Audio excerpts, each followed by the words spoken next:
Do'stlar, bir vaqtning o'zida ikkita amaliyot bajaramiz.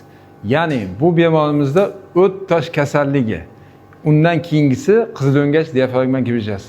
Bir vaqtning o'zida ikki kasallikdan ham xolis qilamiz. Bizni kuzatishda davom eting. Ya'ni 10 yildan beri bezovta qilib yurgan kasallikdan Xudo xohlasa 2 soat ichida bartaraf qilamiz bu kasalliklarni. Do'stlar, amaliyotni boshladik. Bu bemorimizda o'sha aytganimizdek ikkita kasallik. Birinchisi o't tosh kasalligi, ikkinchisi diafragma qizil'o'ngach gvijasi. Mana o'sha gvija. Bu safargi amaliyotimiz juda ham katta hajmda gvija ekan. Mana shunday ko'rinib turibdi mana.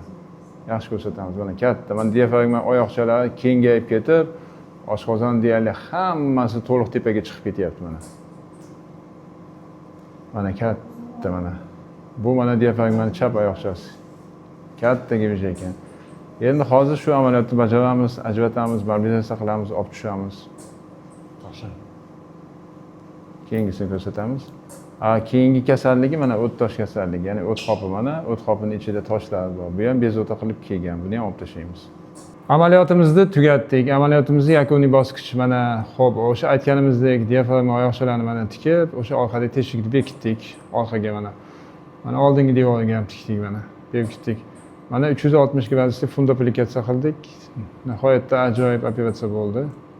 O't qopini olib tashlaymiz endi mana.